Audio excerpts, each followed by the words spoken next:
Welcome back. The historic special session on crime is wrapped, making way for new legislation to be written into law. Now, one controversial measure reverses the 2016 raise the age law. Right now, 17-year-old offenders are housed separately from adults. If Governor Jeff Landry signs off on the new legislation, we'll see an influx of juvenile offenders housed in the already packed Orleans Justice Center. Orleans Parish Sheriff Susan Hutson is joining us this morning to share what challenges the jail could face if this bill is signed into law, as is expected. So first off, thank you for joining us this morning. Thank you for having me. I know you're busy, and so we're happy to talk more about this topic. You know, when we're looking at this, I think something that you and I just discussed is how overcrowded the Orleans Justice Center is. And so we're asking a lot on you and your already staff that is dealing with so many challenges. Talk about some of those. Well, if I could just take a minute first to Sure. thank the Orleans Parish legislative delegation. Mm-hmm. They are doing yeoman's work in Baton Rouge during this session. Want to send them support and love. And I join them in opposing this legislation because it's bad for Orleans Parish. We have voted to have separate facilities for youth and for adult offenders. And this goes against the people of the city's wishes. So I'm against that. So this causes all kinds of issues for us. Mm-hmm.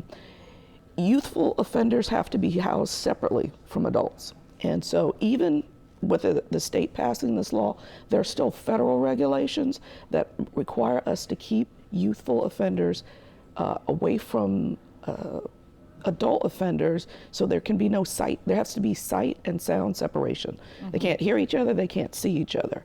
So what that means for me is that in our 60 people pods, we have got to remove all adults from that pod. So that's at least 60 adults being removed to house one, even if it's just one offender, youthful offender. So that's tough for us. And looking at the current situation at OJJ, that could, at the Orleans Justice Intervention Center, there could be the Juvenile Justice Intervention Center, my acronyms this morning, but that's around 30 to 40 youthful offenders coming over to the jail. That's a big problem for us. With staffing shortages, just like all sheriffs around the state are having staffing shortages and space shortages as we near the limit that the city council has put on the number of people who can be in this jail. It is a logistical issue for us, and it's just bad for Orleans Parish. And you talked specifically about the number of, if there's 60 people to a That's right. pod, how that changes the dynamic for That's right. you and your staff. That's right. If there's 60 adults in a pod, we have to remove all of them and find a place for them. And we are nearing the limit. So that causes a lot of problems for us. Even if there's just one male and one female, that's two pods I've got to clear out. So that's 120 people I've got to find more space for. Mm-hmm. And if you know anything about how you have to house people in jail, you have to house them according to their risk. So those who are charged with more serious crimes versus those who are charged with less serious crimes. So it really causes a problem in us being able to manage our population. And what about it when it comes to just the logistics of the day-to-day? If you have to transport a juvenile, or you have to attend to a medical issue, I mean, what does that also change for your staff? Well, all the weight of this falls on our deputies. So this is not good for law enforcement. So we have to transport them every day to court or to medical facilities or any number of places. We have to have a separate transport staff for that.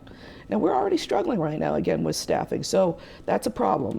When we move them throughout the jail, we have to literally shut the jail down because, again, sight and sound separation means that we can't allow them to be in the presence of adults. So, and then school, they're required to go to school by law, like all other children, so we have only one school.